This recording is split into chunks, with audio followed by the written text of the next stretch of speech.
기도하겠습니다. 우리가 소유하고 누리는 이 모든 것들 하나님께서 주시지 않았더라면 어떻게 소유할 수 있었고 누릴 수 있었겠습니까? 하나님께서 주신 것 중에 일부를 정성껏 구별하여 아버지 앞에 바칩니다. 드리는 그 마음과 그리고 주님을 향한 사랑과 자신의 것을 뚝 떼어서 드리는 그 희생을 아버지여 기억하여 주시고, 드리는 그 마음, 돈이 아니라 마음과 삶을 드리오니, 피를 드리오니 하나님께서 기억하여 주시고 만배로 갚아 주시옵소서. 이 땅 위에 머물러 살아가는 동안에 물질이 없어서 고통당하지 않도록 때마다 일마다 먹을 것과 쓸 것을 공급하여 주시고, 영육간에 아울러 하나님께서 강건케 하여 주시어서 주님께서 그 나라 불러가시는 마지막 순간까지 몸이 아파서 어려움을 겪지 않도록 주께서 영육의 강건함과 영의 총명함과 지혜를 더하여 주시옵소서. 혹시 아픔과 고통 중에 있는 성도라 또 간절한 기도의 소원이 있사오면 주여 이 밤에 기억하여 주시고 응답하여 주시며 고쳐주시고 회복시켜 주시옵소서. 만복을 더하시는 만복의 주인이신 예수 그리스도의 이름으로 간절히 기도하옵나이다. 아멘. 참 대단합니다. 요즘에도 이런 교회가 있네요. 11조도 잘 안 드리는데 웃자고 했는데 안 웃으시네요. 아니, 정말이에요. 11조도 안 드리는 교인들이 얼마나 많습니까? 중직자 중에도 11조 안 드리는 사람들이 있습니다. 자, 어제 말씀 한번 들어보죠. 우리의 인생 한 번밖에 못 사는 삶이에요. 그리고 남의 인생도 아니고 내 인생이에요.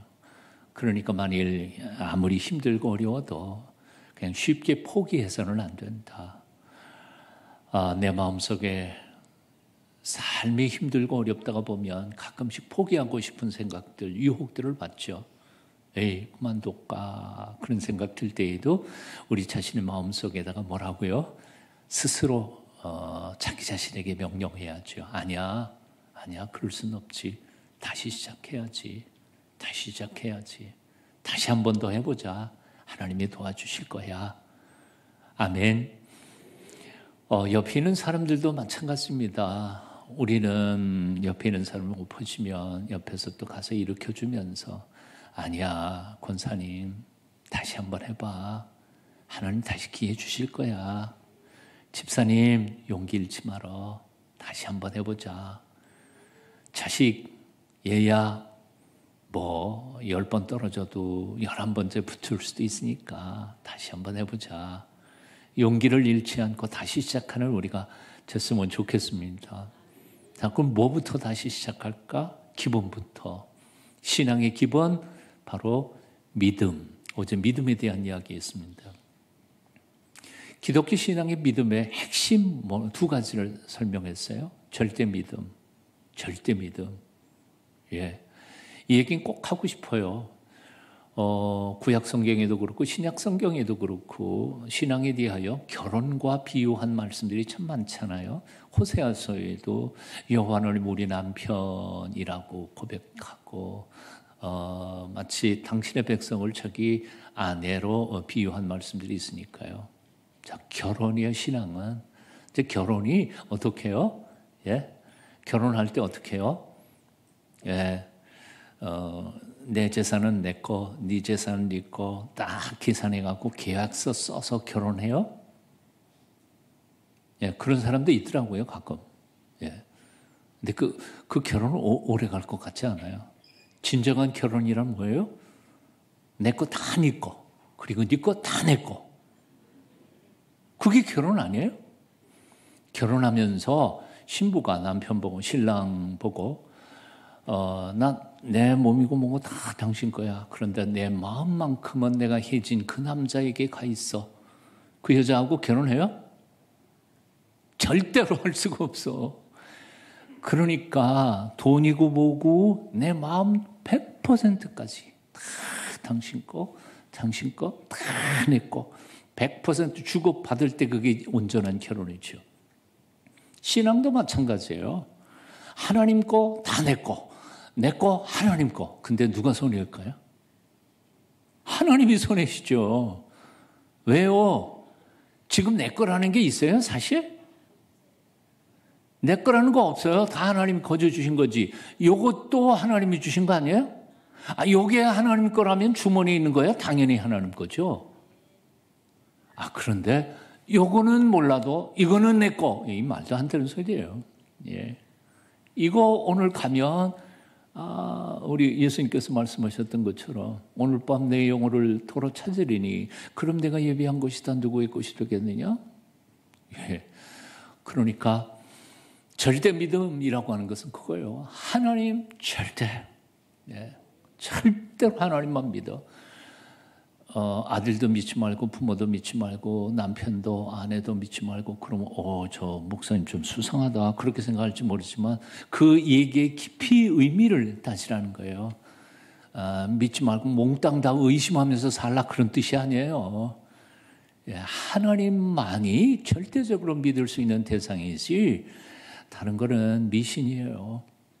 해봐야 절망하고 낙심할 수밖에 없어요.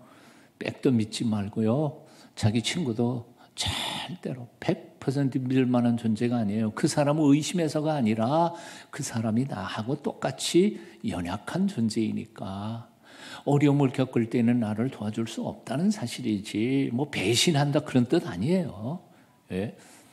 하나님만 절대로 믿자. 이 믿음을 확실히 해놓는 게 첫 번째고요. 두 번째는 하나님께서 말씀하실 때 절대로 순종한다.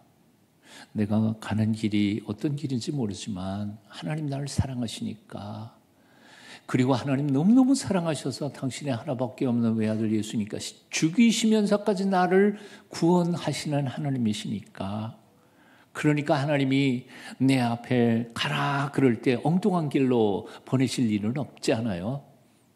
하나님이 내 생각에는 이게 죽는 길인 것 같지만 하나님이 가라 하는 길은 반드시 사는 길인 줄로 믿어요. 그러니까 그냥 가는 거예요.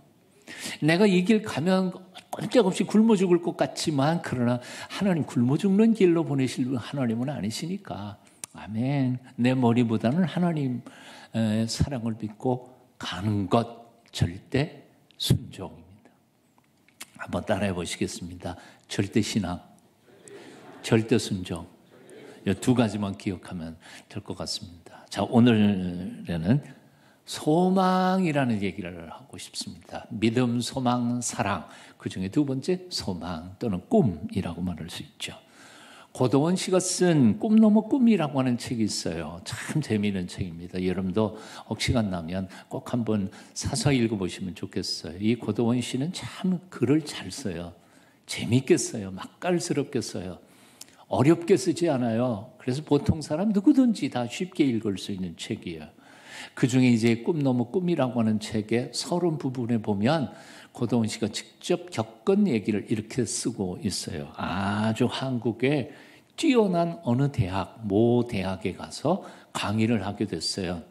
강의하면서 앞자리에 앉아있는 남학생 보고 이렇게 말했어요. 학생은 꿈이 뭐요? 예, 과학자가 되는 겁니다. 그랬더니 고도원 씨가 다시 되물었어요. 과학자가 돼서 뭐 하게요? 그러니까 학생이 대답을 못해요. 과학자가 된다는 꿈은 꿨지만 과학자가 돼서 뭐 하겠다는 꿈은 꿔본 적이 별로 없었거든. 그 옆에 있던 여학생에게 다시 물어봤어요. 학생은 꿈이 뭐요? 예, 대학 교수가 되는 겁니다. 교수가 돼서 뭐 하게요? 그런 거지. 그 뒤에 있던 남학생한테 다시 물어봤습니다. 학생은 꿈이 뭐요? 백만장자가 되는 겁니다. 백만장자가 돼서 뭐 하게요? 잘 먹고 잘 살라고요. 학생들이 까르르 하고 웃습니다. 이 얘기를 정리하면서 고도원 씨는 그 서론 부분에서 이렇게 글을 적어요. 뭐라고 썼느냐면 세 학생에게는 모두 꿈이 있었다. 하지만 꿈을 이룬 다음에 무엇을 하겠다는 꿈 넘어 꿈이 없었다. 꿈이 있으면 행복해지지만 꿈 넘어 꿈이 있으면 위대해진다. 이게 무슨 말이냐면 바로 이런 거예요. 과학자가 되는 것은 꿈이죠. 그러나 과학자가 돼서 그 과학 기술을 가지고 인류를 행복하게 세상을 좀 살기 좋은 세상으로 만들겠다. 그거는 꿈 넘어 꿈이에요. 꿈을 이룬 사람이 그 다음에 인류 복지를 위해서 뭘 할 거냐 하는 꿈. 대학 교수가 된다는 건 꿈이에요. 하지만 대학 교수가 돼서 좋은 제자들을 잘 키워서 아름다운 세상 만들겠다. 이건 꿈을 넘어서서 꿈을 꾸는 거죠. 백만장자가 되겠다. 이건 개인적인 꿈이에요.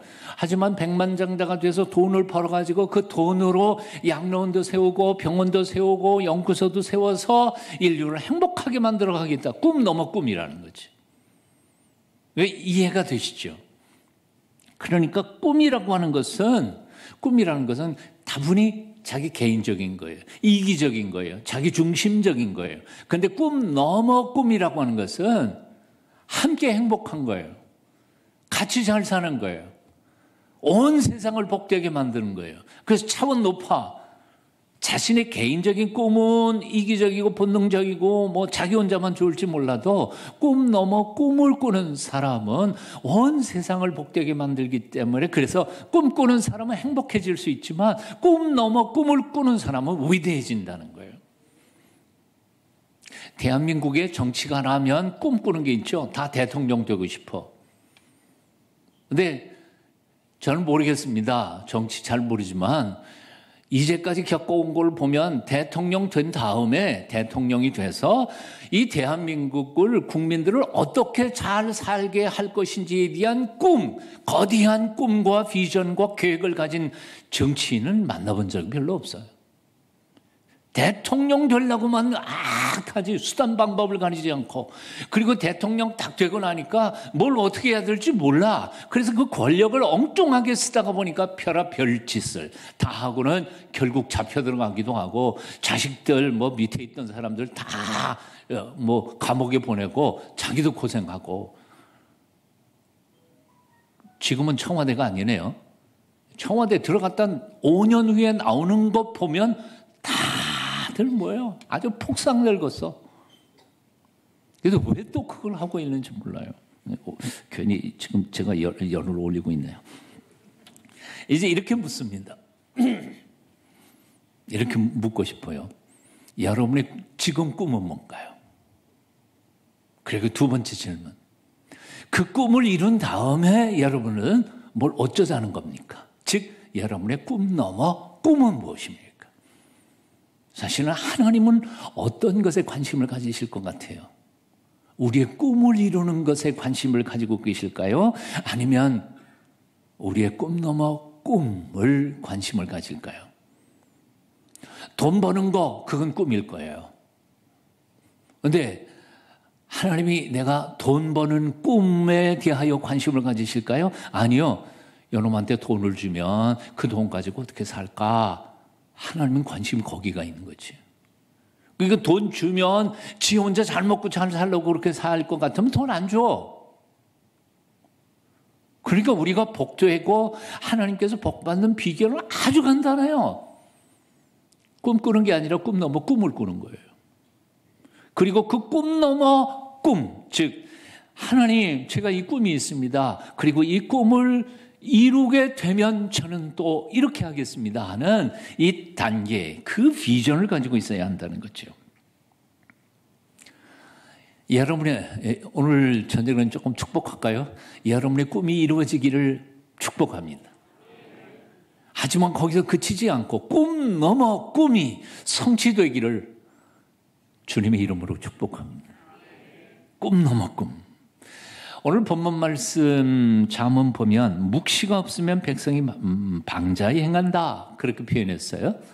그런데 이것을 현대인의 성경에서는 이렇게 표현했어요. 꿈이 없는 백성은 망할 수밖에 없다. 꿈 없으면 망한다. 그렇게 기록되어 있습니다.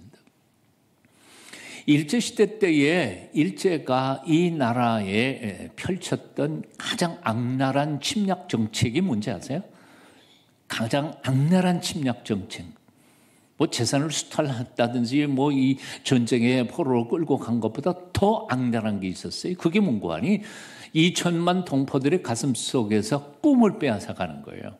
자기 정체성을 상실해버리게 하는 거예요. 아주 악랄하게. 미래에 대하여 꿈을 꾸지 못하게 한 거예요. 그러면서 뭐라고 얘기했냐면 이런 거예요. 조선 사람은 이래서 틀렸어. 사색당파. 사실 이거 강조한 거는 일제 때예요. 근데 그걸 우리는 모르고 그래 우리가 우리 입으로 말해요. 에휴 우리 민족은 다 틀려먹었어. 이거 일제의 압박이 잔재예요. 아직도. 조선 사람은 맞아야 돼. 저는 초등학교 다닐 때 우리 초등학교 선생님들이 그런 얘기하는 거 들었어요. 그래서 참 많이 맞았어. 군대에서도 너무 많이 받고. 그러면 어느 다른 민족은 안 맞아도 되나? 딴 얘기 안 하겠습니다. 어제 제가 헛소리를 너무 많이 해가지고. 자, 이 일제 압박기에 일제 침략자들이 우리의 마음속에 자기 정체성을 부정적인 사상으로 바꾸고 미래에 대한 꿈을 빼앗아 간 것이 가장 악랄한 침략 정책이었다면 바로 이 민족의 민족 지도자들이 그것에 대항해서 했던 가장 중요한 정책 그리고 싸움은 무엇인지 아세요? 바로 2천만 동포들의 가슴 속에 꿈을 심어주는 것이었어요. 꿈을 심어주는 것이었어요. 조선은 반드시 독립된다. 일제는 반드시 물러간다. 이게 바로 그때 당시에 우리의 선배 목사님들이 교인들에게 가르쳐줬던 거예요. 절망하지 마라. 저놈들은 반드시 물러가. 우리는 독립돼. 백범 김구 선생님의 백범 일지라고 하는 그 자기 일기에 보면 이런 고백이 있습니다. 하나님의 만일 내게 내 소원이 무엇이냐고 묻는다면 나는 조선의 독립이라고 말하겠습니다. 하나님이 만일 내게 내 소원이 무엇이냐고 두 번째로 또 물으신다면 나는 그때에도 조선의 독립이라고 말하겠습니다. 하나님이 만일 내 소원이 무엇이냐고 세 번째로 또 묻는다면 나는 그때에도 조선의 독립이라고 말하겠습니다. 나는 조선의 독립을 꿈꾸면서 잠을 자고 조선의 독립을 위하여 밥을 먹습니다. 감동이죠. 사실 오늘날 이 대한민국이 이렇게 위대한 나라가 될 수 있었던 밑거름은 바로 그 백범 김구 선생의 꿈, 그런 꿈 덕분에 이 나라가 이만큼 세워진 것이라고 생각합니다. 어떤 이들은 꿈이 밥 먹여주냐? 그렇게 비웃는 사람들이 있어요. 예, 맞아요. 꿈꾼다고 밥 한 그릇이 저절로 생길 일은 없어요. 그러나 분명한 것은 꿈이 없는 사람이 위대한 사람 된 적이 없고 꿈꾸지 않는 교회가 위대한 교회가 된 적이 없고 꿈이 없는 민족이 위대한 민족이 된 적이 없어요. 그래서 일제 침략자들은 우리 민족 마음속에서 꿈을 빼앗아 가려고 했고 우리의 독립투사들은 꿈을 잃어버리지 않도록 우리의 민족의 가슴속에 꿈을 심어주려고 그렇게 애를 쓰신 거죠. 심지어는 동료 작가는 동료에다가 우리 일제 때 불렀던 동료들이 그 속에 깊은 생각들이 숨겨져 있어요. 오빠 생각이라든지 이거 다 독립에 대한 조선 독립에 대한 꿈을 꾼 거예요. 낮에 나온 판단은에서부터 시작해서 곰곰이 생각해 보면 우리의 선배들이 일제 압박기에서도 꿈을 잃지 않고 꿈꾸었던 거 가만히 생각해 보면 지금 오늘날 이 시대에 우리가 꿈을 꾸면서 꿈을 간직하고 꿈을 남이 빼앗아가지 못하도록 지켜 행하는 것이야말로 얼마나 중요한 것인지 몰라요. 그래서 저는 이렇게 생각해요. 이것은 전쟁이에요. 싸움이에요. 예. 내가 꾸고 있는 그 꿈을 누가 빼앗아가지 못하도록 이건 지켜가야 하는 거예요. 사랑하는 여러분, 하나님께서 여러분 마음속에 꿈꾸게 하시는 거 사탄이 빼앗아가지 않도록 잘 간직하고 지켜가며 또한 그 꿈을 이루기 위해서 최선을 다해 노력하는 여러분 다 되시기를 축원합니다. 꿈은 클수록 시련이 많은 법이에요. 꿈은 클수록. 그리고 위대할수록 반대도 많아요. 위대할수록. 그러니까 역사상 시련이 없는 꿈이 성취된 적은 없었어요. 그러니까 꿈꾸는 것을 두려워하지 마세요. 꿈을 담대하게 꿈을 꿔요. 그리고 꿈을 선포해요. 한 사람이 꾸면 그냥 꿈이지만 2사람, 10사람이 꾸면 그게 계획이 되고, 그리고 100사람이 그것을 계획하고 꿈꾸면 그게 현실이 된다. 멋진 말 아니에요? 아니, 내가 말해놓고 이게 멋진 말인데 아멘이 하나도 없어. 혼자 꿈꾸면 그건 꿈이야. 그러니 10사람이 꿈꾸고 계획하면 그건 계획이 되고 비전이 되고, 100사람, 1000사람이 그것을 함께 꾸고 기도하면 그건 현실로 다가온다는 말이죠. 이 교회 건물이 저절로 세워졌겠어요? 저절로 세워졌겠어요? 아니요. 누군가는 꿈꾼 분이 있었기 때문에 이 교회가 건물이 세워진 거예요. 꿈의 열매예요. 저절로 아무런 생각도 않고 기도도 않고 계획도 안 했는데 어느 날 갑자기 이 예배당이 팡 하고 생겼다. 이건 말도 안 되는 거예요. 누군가는 아무런 생각도 안 했는데, 아무도 그런 꿈도 감히 꾸지도 못했는데, 그래도 먼저 목사님이 기도하시고 꿈꾸면서 생각을 모으고 돈을 모으고 그러다 보니까 이게 현실로 다가오게 된 거죠. 문제는 바로 이런 겁니다. 내가 지금 현재 꿈꾸고 있는 그 꿈이 하나님이 주신 꿈이냐, 아니면 내 속에 괜히 나 혼자 꿈, 야망을 품고 있는 거냐, 그것만 분별하면 돼요.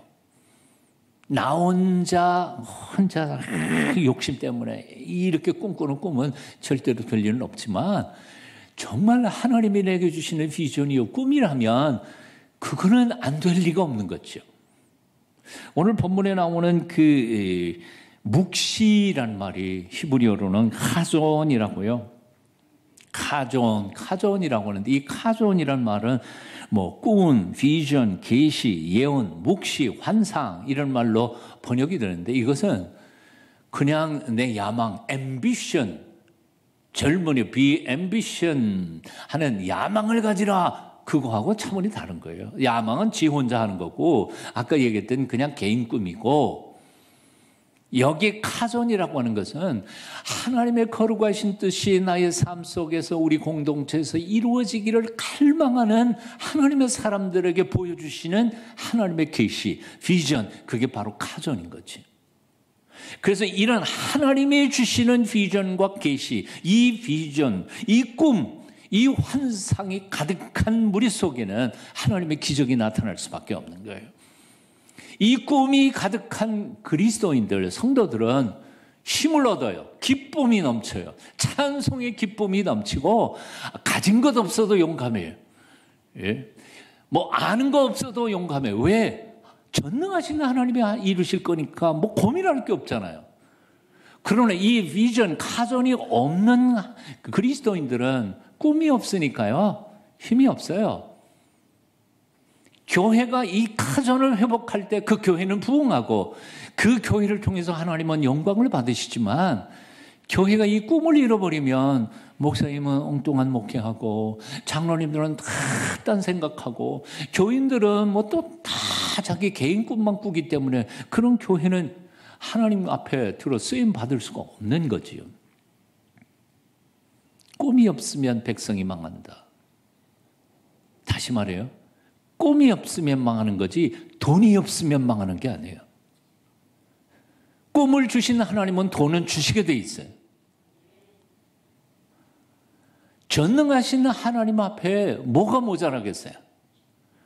꿈을 꾸는 하나님의 거룩한 헌신된 백성들만 있다면 돈이 없으면 하나님 돈 공급해 주실 거예요. 능력이 없으면 능력 있는 사람 보내줄 거고, 이 젊은이들을 통해서 능력을 키워주실 분이 하나님이신 거죠. 그러니까 카전과 비전만 있다면 내가 돈이 있냐 없냐 그거 걱정할 필요 없어요. 우리의 현실이 너무 힘드냐 안 힘드냐 그것도 걱정할 거 없어요. 단지 이것이 정말 하나님이 내게 주신 비전이냐, 그것만 분명하다면 그건 반드시 이루어질 것이니까요. 그런데 오늘날 가만히 가만히 돌이켜보면요. 오늘날 한국 교회에 바로 이 꿈의 전쟁이 벌어지고 있어요.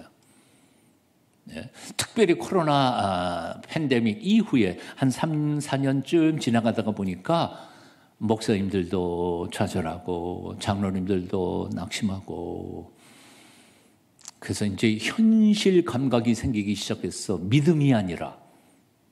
그래서 이런 얘기를 해요. 오늘날 많은 분들이 장로님들 입에서 아예 그냥 이렇게 얘기해요. 이제는 교회 행사 축소하고 예산도 좀 줄이고 파송했던 선교사님도 다시 되돌아오게 하고 선교도 구제도 봉사도 섬김도 이성적으로 잘 계획적으로 해서 예산 편성해서 지불을 해야 된다고 생각하는 거예요. 나는 사탄이 얼마나 간교한지 모른다고 생각해요. 사탄이라는 얼마나 간교한. 사탄이 예수 믿지 말라고 안 그래요. 부흥하지 마, 기도하지 말라고 안 그래요. 계획 세우지 말라고 안 그래요. 에이, 좀 줄이자고 하지. 선교사 파송하시면 조금 줄이자고. 교육부도 조금 줄이고, 조금 줄이고. 왜? 힘없으니까. 세상에 그런 거 아니니까. 그리고 똑똑하게 하자고. 옛날 우리의 선배들처럼 그냥 믿음으로 밀어붙이고. 아이, 그건 무식한 거지. 솔직히 말해보세요. 인간의 논리로 사탄은 교인들의 믿음을 빼앗아가고 있어요. 전능하신 하나님을 바라보기보다는 자신이 얼마나 무력한지를 들여다보고 우리가 처한 현실이 얼마나 어려운지만을 바라보면서 그 마음속에서 믿음을 빼앗아가고 있어요. 절망하게 만들어 포기하게 해. 이게 사탄의 전략인 거지요. 그런데 솔직히 생각해서 이렇게 보죠. 1970년대에 한국교회를 부흥케 하셨던 그 하나님이 이제 한국교회에서 떠나가셨나요? 아프리카로 가셨나? 여기는 하나님이 안 계신 거예요? 100년 전에 선교사 몇 분을 통해서 지난 이 100년 동안 한국교회를 이렇게 놀랍게 기적으로 부흥케 하셨던 그 전능하신 하나님이 더 이상 이 한국 땅에 안 살아 계신 거예요? 네? 우리 한국교회가 언제 돈 싸놓고 선교했나요? 우리가 계산 잘 해가지고 주식 투자 잘해서 교회가 영업을 잘 해가지고 그것 가지고 예산 썼나요? 아니요. 저희 교회 졌던 우리 동성교회도 마찬가지입니다. 여기 가만히 보니까 우리 동성교회 권사님 몇 분이 와 앉아있네. 내 눈은 피할 수가 없죠. 그 교회를 질 때에도 돈이 있어서 줬어요? 아니요. 비덤이 있었어요. 작정 헌금을 했는데 25인가 30억밖에 헌금 작정이 안 됐어요. 그런데 줬어요. 가장 어렵고 힘든 시절에 한국의 경제적으로 힘들었던 시절에 막 그 건설 회사들 도산해버리고 막 금융 어려움을 겪을 때 어떻게 되는지 아세요? 놀랍게 하나님이 역사하세요. 하나님이 일하시는 데에 돈이 없어서 못하는 거 없다니까요. 아까 뭐라 그랬어요? 꿈이 없어서 망하지 돈이 없어서 망하는 법 없어요. 이제 우리는 다시 꿈을 꾸어야 합니다. 전능하신 하나님이 우리와 함께 계시면 오늘 이 저녁이 죄송해요. 오늘 하도 열이 나서 소리를 바락바락 지르는 제가 본래 이렇게 설교하는 사람 아닌데 조용조용하는 사람인데 참 죄송합니다. 좀 캄다운 하겠습니다. 다시 꿈을 꿔야 되겠어요. 근데 곰곰이 생각해 보세요. 이 나라 이 땅을 통해서 하나님께서 장차 이 말세에 얼마나 큰 일을 하시려는지 기적 같은 일들이 일어나고 있지 않아요. 제가 30년 전에 유학 갈 때요. 대한민국, 미국 사람들 잘 알지도 못했어요. 네?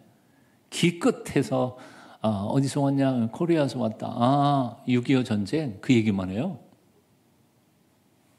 어디가 붙어 있는지도 잘 모르고요. 정말 그때만 해도 30년 전만 해도 찢어지기 가난했어요. 우리는 힘들었어요. 아마 프린스턴에서 장학금 나한테 안 줬으면 공부 못했을 거예요. 요즘은 장학금 안 줘요. 우리 대한민국이 너무 잘 사니까 네 나라에 무슨 장학금 주냐. 장학금 안 줘. 특별히 이유가 없는 한. 그런데 그랬던 나라가 지금 30년 지났는데 지금 어떻게 됐어요? 이야, 세상에. K-팝부터 시작해서 BTS, K-방산, 대한민국 지난해 6, 7, 8 세 달 동안 미국에 있었습니다만 안식월로 가보니까요. 미국 진짜 잘 못 살아요. 대한민국 사람들이 너무 잘 살아요. 30년 전만 해도 미국에서 사올 게 너무 많았어요. 근데 사올 게 아무것도 없어요. 미국에 가봐요. 한국에 좋은 게 더 많아. 더 싸고. 미국에서는 아프면 큰일 나요. 왜요?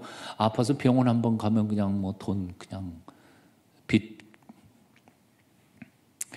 우리 막내가 미국에서 살고 있는데 어쩌다가 학회 때문에 갔다가 갑자기 몸이 아파서 그 앰뷸런스를 불렀는데 엄청나게 돈이 많이 나왔대요.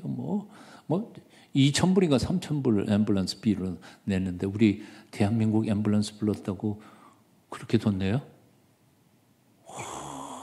너무너무 잘 사는 나라예요. 그리고 요즘에는 외국인들이 어떻게 와 있는지요. 제가 본래 살고 있었던 이 성북구 그쪽에 아파트, 한신 아파트에 보면 출근할 때 보면 노란 사람, 하얀 사람 이런 사람들이 출첵을 하고 애들 데리고 나와갖고 왔다 산책하고 강아지 데리고 나오고 같이 살아요 아파트 안에. 얼마나 외국 사람들이 한국 땅을 좋아하는지 몰라요. 한글을 배우려고 얼마나 애를 쓰는지 몰라요. 근데 이 일이 어떻게 이렇게 될 수 있었을까? 저는 가만히 생각해 보니까요. 마지막 때에 한국 교회를 통하여 그리고 한국말을 외국인들이 너무너무 잘하니까 이제는 영어 배워가지고 선교사 갈 필요도 없어. 한국말 너무 잘하니까요. 우리 교회에서도 꼭 캄보디아나 미로 봐봐 한국말 너무 잘해요. 그래서 외국 여행하다가 한국말 외국인들이 못 알아들을 것처럼 함부로 말했다가는 큰일 나요. 망신당해요. 다 알아들으니까. 교육 예산 잡을 때 돈 없다고 자꾸 줄이자 그런 얘기 안 했으면 좋겠어요. 예, 자녀들을 길러가고 미래의 꿈꾸는 차세대를 키워가기 위해서는 빚을 내서라도 해야 되는 거 아니에요? 우리 부모님들을 그렇게 키운 거 아니었어요? 예? 제가 어렸을 때 어제도 잠깐 얘기했지만 정말 찢어지게 가난했어요. 중학교 2학년 때에는 저희가 고향 강원도 춘천인데 소양강 물이 넘쳐가지고 우리 집 그냥 싹 쓸어갔죠. 1년 농사 다 쓸어가 버렸어요. 2학년 때 쓸어갔고 3학년 때 그래서 아버지하고 나하고 흑벽돌을 찍어가지고 또다시 지었거든요. 한 4, 5개월 동안. 그런데 그 다음 해 3학년 7월 달에 또다시 쓸고 갔어요. 그래서 2년 동안 2번 쓸고 갔어요. 먹을 게 뭐가 있었겠어요. 고등학교 1학년, 2학년, 3학년 때는 정말 밥 한 끼 먹는 게 그렇게 힘들었어요. 그렇게 죽도록. 고등학교 2학년 때 우리 아버지가 그 옆에 춘천에는 군부대가 있어서 옆 부대에 있던 누구한테 이렇게 부탁해갖고 군인 워카 하나를 얻어오셨어요. 그 워카 대학교 4학년 졸업할 때까지 신었어요. 구두 칠할 구두약 값이 어디 있어요. 그러니까 한 4, 5년, 6년 신으니까 까만 구두가 하얀 구두가 돼버렸죠. 그렇게 가난하게 사는데도 우리 어머니는 이렇게 먹고 살 것도 없는데 너도 가서 좀 벌어와라 그렇게 말씀하신 적이 한 번도 없었어요. 만약에 그러셨다면 저도요 마음이 아픈 사람이에요. 부모님 늙으신 부모님 그 고생하는 거 가만히 보면서 먹고 사는 게 힘든데 나도 밥벌이 하러 나갔지. 근데 우리 부모님은 절대로 그걸 허락하지 않으셨어요. 밥 보러 와, 돈 보러 와 그러셨더라면 오늘의 서정호 목사는 없지요. 우리 아버님은 농사를 주셨는데 항상 이런 말씀하셨어요. 농사꾼은 굶어 죽는 한이 있어도 명년도 벽시마저 먹는 법이 아니다. 굶어 죽어도 내년도에 뿌릴 벽시는 안 먹어요. 그거 놓고도 굶어 죽는 한이 있어도 벽시, 그건 우리의 희망이야. 희망을 먹어버리면 우리는 미래가 없으니까요. 자, 그렇다면 오늘날 교회가 막 그래야 되지 않아요. 빚을 내서라도 우리 아이들을 키워내야 되는 거죠. 나 혼자 잘 먹고 잘 사는 꿈이 아니라 우리 모두 함께 다 잘 사는 꿈, 위대한 꿈을 꾸면서 그 꿈을 이루기 위하여 노력하는 저와 여러분이 됐으면 좋겠습니다. 성경을 주의 깊게 읽어보세요. 성경은 꿈의 책이에요. 성경에 나오는 위대한 인물들을 다 보세요. 다 꿈꾸는 사람들이었어요. 그리고 하나님이 어떤 분이신지 보세요. 하나님은 당신의 백성에게 꿈을 계시해 주시는 하나님이세요. 꿈의 하나님이세요. 그러니까 꿈꾸지 않는 그리스도인은 그리스도인이야. 하나님의 백성이 아니에요. 노아는 100년 뒤에 일어날 것을 꿈꾸면서 방주를 지었어. 아브라함은 400년 뒤에 후손들이 차지할 땅을 바라보면서 죽기까지 당신 아내 무덤 그 조그만 거 몇 평밖에는 없었어요. 그런데도 꿈꾸었어요. 400년 뒤를 꿈꾸면서 그 땅을 주실 하나님을 찬양했던 거죠. 요셉은 꿈 때문에 형님들에게 핍박을 받고 어려움을 겪었지만 그러나 그 꿈 때문에 애굽의 총리 대신에 될 수 있었습니다. 다윗은 사울의 포악한 정치 피해서 도망다니지만 결국 여호와 하나님께서 영광 받으실 영광의 나라, 그 나라를 꿈꾸면서 그 시련을 극복하고 이겨낸 거예요. 예레미야는 망해가고 있는 유다 왕국을 보면서도 70년 뒤에 다시 회복될 그 나라를 꿈꾸면서 말씀을 전했던 거죠. 마지막 그는 죽어가는 순간까지도 비참한 인생을 살았어요. 그럼에도 불구하고 꿈꾸면서 마지막까지 살았던 거예요. 세례 요한, 당신의 사촌 동생 아니에요. 예수님께서 오는 걸 바라보면서 그 머리 위에 임하는 성령님과 그를 통하여 임할 하나님의 왕국을 꿈꾸면서 자신은 목이 잘려갈 만큼 순교를 하지 않아요. 사도 요한 밤모섬에서 마지막 하면서도 꿈을 꾸면서 요한계시록을 적었어요. 곰곰이 생각해보면 예수 믿는다는 것은 단지 오늘 예수 믿고 나 죽으면 천당 가는 거 그게 아니에요. 온 세상 우주를 만드신 창조주 그 하나님을 내 마음속에 모시고 나하고 너하고 그리고 우리하고 우리 후손들이 이루어갈 위대한 나라를 꿈꾸면서 오늘 그 씨앗을 심는 위대한 일이 예수 믿는 일이에요.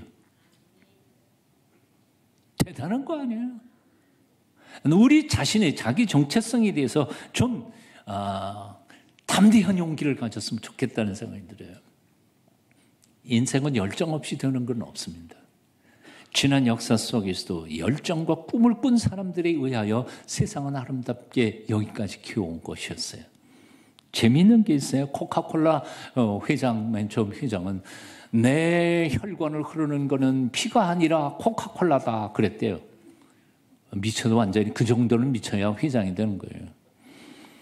또 미국 스탠다드 오일 회사, 석유 회사의 전문이었던 아치볼드라고 하는 사람은 여행 갈 때마다 출장 갈 때마다 그 호텔에 숙박계를 쓸 때 숙박계에다가 이름 쓰는 거 있잖아요. 자기 이름 앞에 스탠다드 오일 한 통 4달러 자기 이름 쓰고 선전하느라고.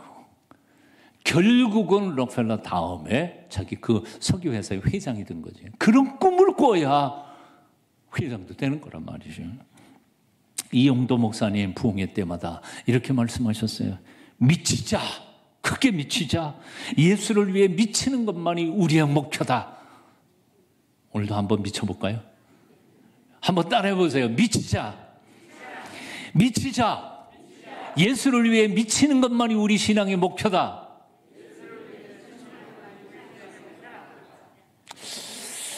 한 10사람밖에 없는 것 같아요. 미국의 인디애나주에서 시골에서 한 교회에서 목사님이 열심히 설교를 하고 계셨어요. 설교를 하는데 그날 주제가 뭐였냐면 여러분 예수를 믿어도 좀 정신 차려서 믿으십시오. 허황된 꿈을 꾸지 마세요. 근데 강대상 뒤에 그 사택마당이 있었는데 사택마당에서 그 목사님 아들 둘이 땅바닥에 그림을 그리면서 서로 주고 받았어요. 형아, 저기 새는 난다, 그지? 근데 왜 우리 사람은 못 날까? 그래. 우리도 커서 하늘을 나는 뭘 만들어 보면 어떨까? 그렇게 꿈을 꾸고 있었어요. 재밌잖아요. 아버지는 지금 허황된 꿈 꾸지 말라 그랬는데 두 아들은 뒤에 마당에 앉아가지고 하늘을 나는 꿈을 꾸고 있었던 거죠. 그 둘이 누군지 아세요? 예, 우리 한국 사람 참 유식해요. 라이트 형제. 라이트 형제.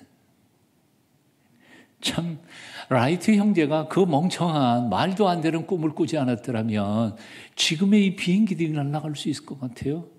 저는 지금도 제가 사실은 고등학교 3학년 때까지는 자연계였어요. 그래서 과학에 대해서 아주 취미가 있었고 심지어는 고등학교 다닐 때 화학실험실에서 너무 나 혼자 다이너마이트 만든다고 하다가 그냥 교복도 구멍 뚫고 선생님 몰래 아주 관심이 많았었던 사람인데 지금도 저기 인천공항에 가서 비행기 뜨는 거 보면 참 신기해요. 그 쇳덩어리가 어떻게 하늘을 뜰까? 쇳덩어리만 뜹니까? 거기 500명씩 앉았어. 500명만 뜹니까? 한 사람 앞에 30kg씩 짐 실었어. 우와, 그게 떠서 10시간, 13시간 미국까지 날아가는 거 생각하면 이건 기적 같은 일 아니에요? 근데 라이트 형제가 맨 처음에 그 꿈을 꾸지 않았더라면 그거 없었던 거예요. 헨리 포드라고 하는 사람이 어머니가 운명하게 됐습니다. 그래서 저기 그 읍내에 가가지고 의사 선생님 모셔온다고 마차를 타고 갔다가 모셔왔는데 세상 떠나신 거예요. 어머니 앞에 이렇게 결심을 해요. 말이 끌지 않는 마차를 제가 만들겠습니다. 그랬더니 옆에 있는 사람들이 저 미쳤구나 그렇게 생각했는데 헨리 포드는 바로 엔진 해가지고 자동차를 맨 처음 만든 사람 아니에요. 만약 헨리 포드가 그런 꿈을 꾸지 않았더라면 지금 자동차들이 있을까요? 예? 테슬라 전기 자동차 나올 수 있었을까요? 없어요. 에디슨이 수천 번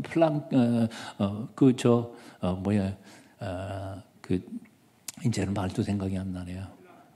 플랑크톤 아닌데 텅스텐 가지고 이거 만드는 거 실험을 얼마나 많이 했어요. 예? 수천 번 해도 포기하지 않고 그걸 만들으니까 지금 여기 전기 담아들이 얼마나 환하게 우리를 지어줍니까? 이 얘기 왜 하는지 아세요? 지금 우리가 누리고 있는 이 문명이라고 하는 것은 오래전에 어떤 사람들이 미친놈 소리 들어가면서 미친 듯이 뭔가를 만들어내려고 했으니까 그 꿈의 열매로 우리는 지금 이렇게 살고 있는 거란 말이죠. 사실은 이 영광교회도 마찬가지라고 생각해요. 십수년 전 혹은 몇십 년 전 우리들의 선배들이 꿈꾸면서 기도하며 헌신한 열매가 이렇게 된 거죠. 그런데 걱정은 뭐냐 하면 요즘의 교인들은 꿈을 안 꾼다는 거예요. 그저 지 먹고 사는 거 하고 죽은 다음에 천당 갈 것만 생각하지 우리 자식놈들, 우리 손자들, 증손자들 이 영광교회의 미래에 대하여 30년, 100년, 50년, 100년의 꿈을 꾸는 사람이 없다는 거예요. 그러면 우리 선배들이 꿈으로 지금 우리는 그 꿈의 열매를 먹고 사는데 우리가 꿈을 꾸지 않으면 도대체 우리 손자 때 그 우리 아이들은 뭐 먹고 사느냐 말이에요. 뭐 먹고. 다시 꿈을 꿔야 돼요. 꿈을 꾸기 시작해야 돼요. 그 그래서 바로 이 꿈에 대한 것은 우리가 너무 심각한 것이라고 생각해요. 저는 52년생, 1952년생 6.25 전쟁 한창 일어날 때 태어났습니다. 어제도 잠깐 얘기했지만 우리 형 둘, 누나 하나, 나 태어나기 전에 이미 죽었습니다. 10살도 되기 전에 셋이 다 죽었죠. 저는 넷째예요. 우리 어머님이 사실은 우리 넷째로 낳는 저를 낳을 걸 생각하면서도 걱정이 많이 되셨던 것 같아요. 왜냐하면 내리 죽으니까. 첫째 죽고 둘째 죽고 셋째 죽고 넷째 낳았는데 또 죽을 것 같으니까 겁나니까 절에 올라가고 100일 새벽 불공 들어가고 절을 한 거예요. 새벽 모태 불자. 그런데 1953년에 전쟁이 끝나고 그다음에 뭐 제가 그때 살 때 춘천 그 시골 구석에는 뭐 전기도 안 들어오고 호약불부터 시작해서 난포불 이렇게 하던 시절이었으니까요. 겨울에는 농사 질 수가 없으니까 동네 사람들이 이렇게 몰려가지고 도란도란 옛날 이야기를 해요. 옛날 이야기 할 게 뭐가 있을까요? 옛날 얘기할 게 뭐가 있겠어요? 1950년, 3년 이후에 한다는 얘기가 전부 다 피난 다니던 얘기예요. 피난 다니면서 죽을 뻔했던 얘기. 죽은 사람들 얘기. 아직도 제 귀에 기억나는 게 우리 어머님이 하시는 말씀이 저기 어디 가다가 보니까 B-29가 폭탄을 터뜨렸는데 길에 가던 사람한테 딱 떨어져가지고 다리 한 짝이 잘려져가지고 전봇대 꼭대기에서 퍼들퍼들하는 게 지금도 기억이 나는 거예요. 그러니까 저는 어렸을 때 2살, 3살, 4살, 5살 이 때에 아름다운 동화를 들으면서 자란 게 아니라 사람 죽어가던 얘기를 들으면서 게다가 그게 남의 얘기가 아니라 우리 형 둘 죽던 얘기, 우리 누나 죽던 얘기. 그러니까 그 어린 마음에 무슨 생각이 들었겠어요? 다음번 내 차례네. 난 언제 죽나? 누나는 초등학교 2학년 때 학교 갔다가 죽었다는데 제 마음속에는 죽음의 공포와 두려움이 어린 마음이 있었어요. 부모님한테는 말을 안 해도 왜냐하면 부모님도 걱정하시니까요. 내 마음속에는 나는 언제 죽을까? 두 번째는 또 걱정이 뭐였느냐면 이렇게 셋이 터울이 5년, 6년 터울이니까 셋이 죽으니까 우리 아버지하고 나하고의 이 연령 차이는 엄청났어요. 그러니까 우리 아버지가 아니라 할아버지쯤이고 저는 손자쯤 된 거죠. 그러니까 어린 제 눈에 보면 이제 우리 아버지가 일하는 것도 시원치 않으시고 나이는 너무 많으셨고 언제 저기 돌아가시나. 우리 아버지 어머니 돌아가시면 나는 이 어린 누이 동생들하고 어떻게 살아. 이게 걱정이었어요. 그 어린 꼬마가 두 가지 걱정이 있다니까요. 언제 죽을 건가. 어떻게 사나. 그런데 고등학교 2학년 교회 제발로 걸어나고 간 다음 한 달이나 지났을까. 설교 시간에 그때 뭘 알겠어요, 제가. 아무것도 몰랐어요. 그런데 그날 본문이 그냥 마음에 믿어지더라고요. 그 본문이 뭔지 아세요? 너희를 마음에 근심하지 말라. 하나님을 믿으니 또 나를 믿으라. 내 아버지 집에 거할 곳이 많도다. 그렇지 않으면 내가 너희에게 일렀으리라. 내가 가서 너희를 위하여 거할 곳을 예비하러 가노니 내가 가서 다시 예비하고 너희를 그리로 데려가러 오겠다 한 약속이었어요. 그냥 믿어지더라니까요. 그러니까 그날 저는 마음속에 내 어린 마음에 품었던 두 가지가 해결이 됐어요. 네? 하나님을 믿으니 또 나를 믿으라 하는 말씀. 내 아버지 집에 살 집이 많단다. 죽음 다음에 걱정할 거 하나도 없다. 나는 그래서요, 지금까지도 한평생 우리 교회 새신자 오면 새신자 신방 가가지고 이 얘기 꼭 해요. 예수 믿으면 두 가지 복이 있습니다. 첫 번째 복이 뭔지 아세요? 근심 맡겨놓고 사는 복. 두 번째, 죽은 다음에 갈 곳이 있는 복. 아멘 좀 하세요.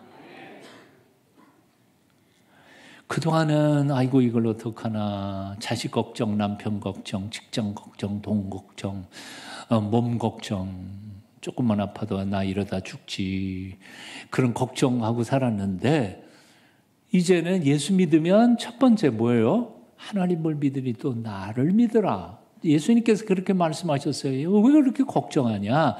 그래서 예수 믿으면 걱정하는 게 아니라 걱정을 하나님께 맡겨놓고 사는 거예요. 맡겨놓는 게 뭐예요? 기도하는 거예요. 기도하고 맡겨놓고 살아. 맡겨놓고 살면 된다니까요. 근데 못 맡겨. 예배당에 와가지고 말씀에 은혜 받고는 다 쏟아놓고 이제 집에 갈 때는 예배당 문 열고 딱 갈 때는 도로 찾아가지고 그냥 또 아이고 이걸 어떡하나. 그리고 또 가. 맡기라 그러면 맡겨야지. 거기에 믿음이 있어요. 거기에 축복이 있어. 진짜 맡길 수 있는 사람이 축복이 있어. 저는요, 정말 은혜가, 제게 주신 하나님의 은혜가 너무 큰 게 한 가지가 있어요. 그게 뭔지 아세요? 그냥 맡긴 거는 고민하지 않는 거예요. 작년 4월인가 5월에 우리 교회 청년부여서 청년들이 참 재미있는 녀석들이에요. 난 그놈들을 너무 사랑해요. 근데 그 녀석들이 목사님, 우리는 그동안 다른 외부에서 강사 목사님 모셔서 부흥했지만 이제 목사님 은퇴하면 안 되니까 이제 마지막으로 우리에게 부흥회 한번 해주세요. 그래서 그러자 그랬어요. 그러면서 부흥회 광고한다고 이거 광고 1시간짜리 뭐 영상을 찍어야 된대요. 찍는데 뭐 거기는 똘똘한 아주 재미있는 친구들이 많거든요. 뭐 MC도 하는 친구도 있고 뭐 제작하는 친구도 있고. 그래서 저한테 질문서를 A4 용지에 3장을 보냈어요. 거기 뭐 한 80개인가 뭐 100개인가 하여튼 1번부터 해서 이거 1시간 동안 얘기할 때 이거 질문할 테니까 대답해 준비해가지고 오래요. 그 숙제 받은 거죠. 근데 숙제 1번을 읽으면서 내가 그냥 화가 났어요. 그래도 진해 담임 목사인데 그래도 이렇게 말씀을 잘 전한다는 목사인데 1번 질문, 목사님 피부 비결이 뭐예요? 피부 관리 비결이 뭐예요? 어떤 화장품 쓰세요?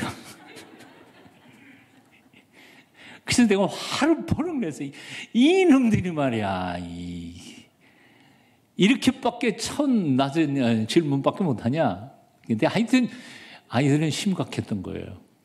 70이 됐는데 피부가 이렇게 좋다고 관리 비결 그걸 질문을 받아가지고 집에 가고 우리 집사람한테 물어봤어요. 여보, 나 이 피부 관리 비결을 애들이 물어보는데 내가 뭐라고 대답해야 되냐? 그랬더니 우리 집사람은 가만히 생각했더니 이때 당신은 이때 뭐가 있냐? 그랬더니 당신은 걱정을 안 하는 게 있대.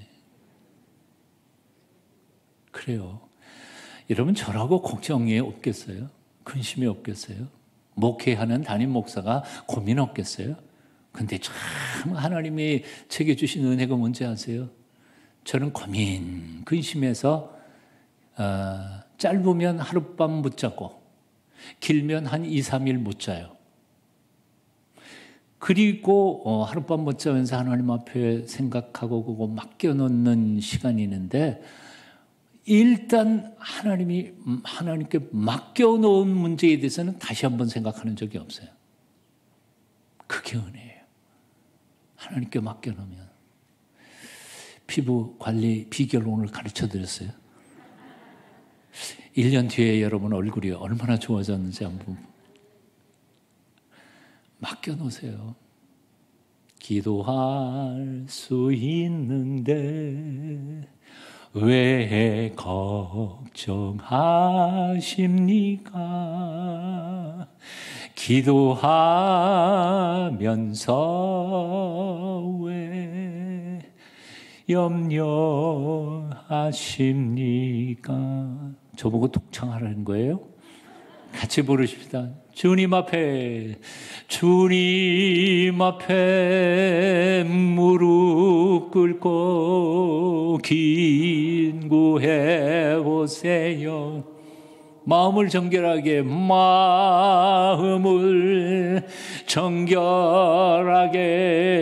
뜻을 다하여.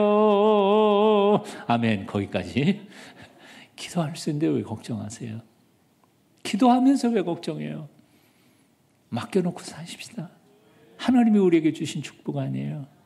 하나님이 주신 꿈, 하나님의 뜻이면 반드시 이루어질 줄로 믿고, 돈, 하나님이 필요하시면 내게 공급해 주실 줄 믿고, 예수 믿으면 두 번째 축복이 있다 그랬죠. 죽으면 가는 나라. 하나님께서 우리에게 예비해 놓으신 내 아버지 집이 있다는 거죠. 이게 얼마나 감사한 일이에요. 오늘 죽어도 난 갈 곳이 있다는 거. 재미있는 게 이런 거죠. 메뚜기가 하루살이하고 이렇게 놀다가 저녁에 메뚜기가 하루살이한테 이렇게 인사했대요. 내일 보자. 하루살이가 내일이 뭔데? 하루살이는 하루밖에 못 사니까 내일은 없죠. 근데 그 메뚜기가 종달새하고 한참 놀다가 가을에 인사를 한 겁니다. 종달새가 내년에 보자. 그런데 메뚜기가 내년이 뭔데? 우리가 어렸을 때 참 밖에 나가서 많이 놀잖아요. 저도 많이 했습니다만 자치기도 하고 땅 뺏기도 하고 줄넘기는 여자들만 하고 남자들은 이렇게 줄 끊으러 많이 다니죠. 땅 뺏기가 참 재미있어요. 이렇게 똥걸게 해놓고 비석해가지고 뼘 해가지고 아이고 조그만 뼘에다가 더 넓게 하려고 찢어가지고 갖다가 대고 그러잖아요. 저는 그런 거 잘 못했던 것 같아요.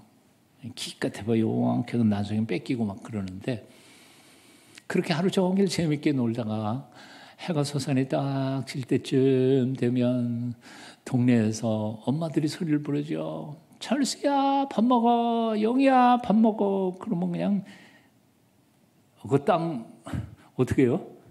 비석 어떻게 해요? 에이 다 집어버려야 다 집어버리면 이제 밥 먹으러 가는 거죠.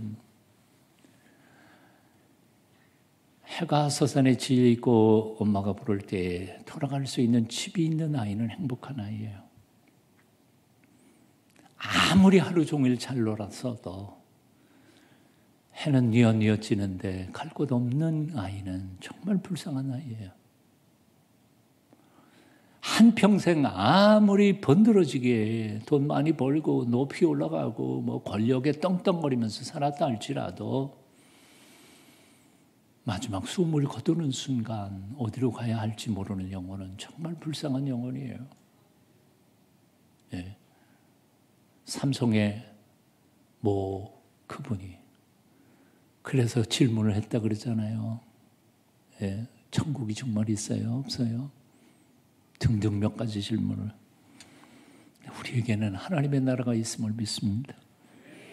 행복 중에 가장 큰 행복. 행복은 어디 있을까? 돈에 있는 게 아니고 권력에 있는 게 아니고 유명한 사람 되는 게 아니라 행복은 나의 근심 걱정 수많은 세상 한복판에서 그 모든 근심 걱정 하나님께 맡겨놓고 살아갈 수 있는 게 가장 큰 행복이고 두 번째 어떻게 살았든지 간에 오늘 저녁 갈 곳이 있어서 아버지께서 기다리시는 그 곳 간다 그런 생각을 가지고 살아가는 사람이 행복한 거죠.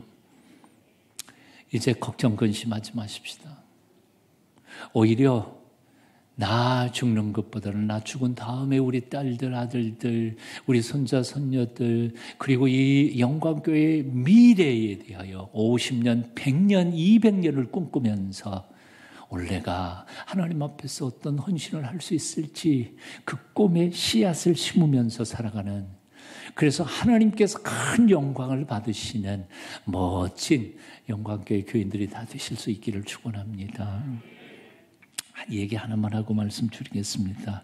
인도에서 복음을 전하다가 갑자기 쓰러지신 선교사님 한 분이 계셔요. 그래서 비행기에 실려가지고 미국으로 다시 돌아왔는데 연세가 그때가 89살. 한 살만 더 보면 90이잖아요. 이제 끝난 거 아니에요. 근데 그 선교사님 병실에 누워있으면서 뇌 이것 때문에 누워있으면서 움직이지를 못하니까 옆에 지나가는 의사 선생님들, 간호사님들 그리고 문병객들한테 이렇게 요청을 한 거예요. 지나가는 분 붙잡고 여보세요 붙잡고 제게 이렇게 명령해 주세요. 나사렛 예수의 이름으로 명하노니 일어나 걸으라. 그러니까 아이고 이 할아버지가 지금 정신이 나갔구나. 그리고는 의사 선생님도 지나가면서 이렇게 말하는 거죠. 저는 베드로가 아니에요. 저는 의사예요. 미안해요. 그러고 가는 거죠. 간호사도 도망가 버리고 이 악명 높은 이 할아버지가 있으니까 도망가기도 하고 그런데 가끔은 지나가다가 하도 그러니까 그냥 하는 거죠. 나사렛 예수의 이름으로 명하노니 일어나 걸어라. 그러고 도망가 버리고 그런데 그 얘기를 들을 때마다 이 양반이 아멘 하고 소리친 거예요. 놀라운 것은 다시 일어난 거예요. 그리고 인도로 다시 돌아갔어요. 거기서 마지막 순간까지 사역을 하다가 세상을 떠나요. 이분이 누군가 하니 인도의 성자 스탠리 존스라고 하는 선교사님이세요. 근데 이 선교사님의 전기를 쓴 닐 마리라고 하는 사람이 이 전기 끝부분에다가 결론을 이렇게 썼어요.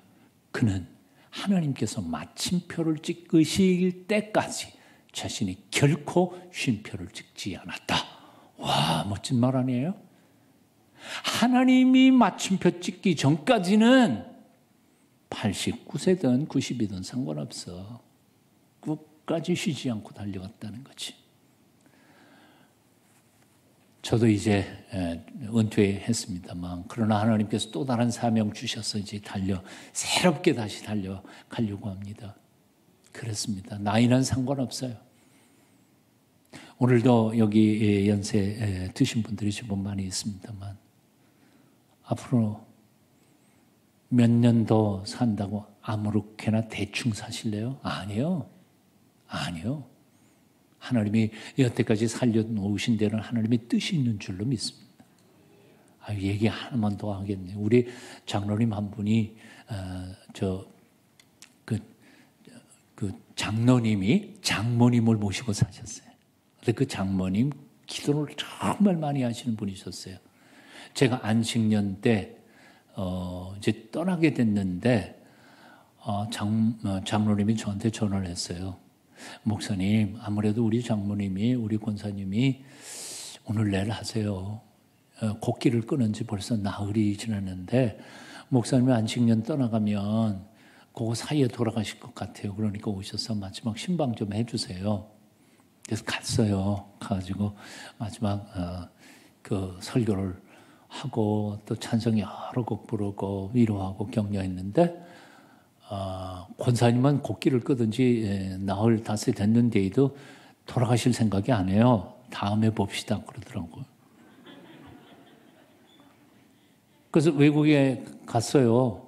3개월 후에 돌아왔는데 부활하셨어.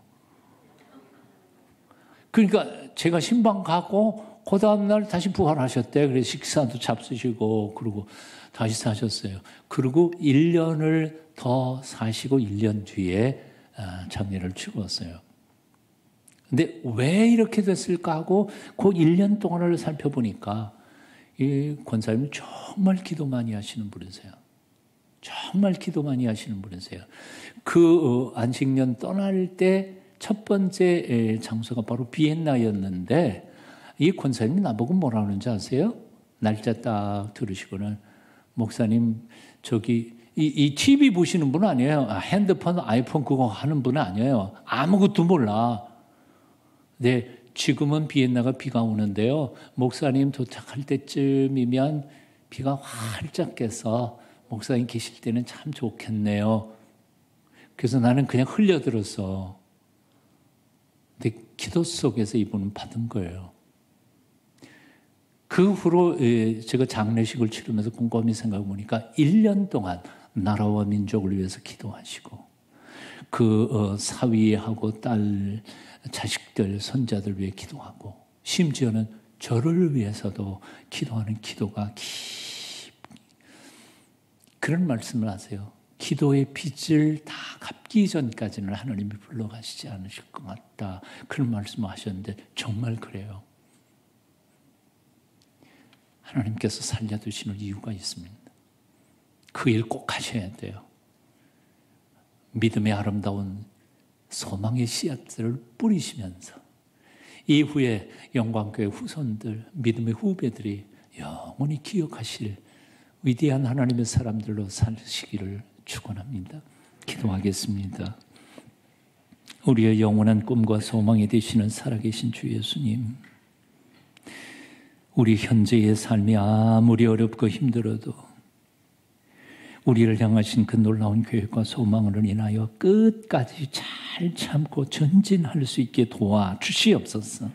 내가 비록 지금 가진 것 없어도 재주 많지 않아도 하나님께서 주신 가전, 비전을 향하여 소망의 씨앗을 뿌리게 하여 주시고 그 씨앗들이 이후에 장차 거목들이 되어 하나님을 영화롭게 하게 도와주시옵소서. 예수님의 이름으로 기도하옵나이다. 아멘.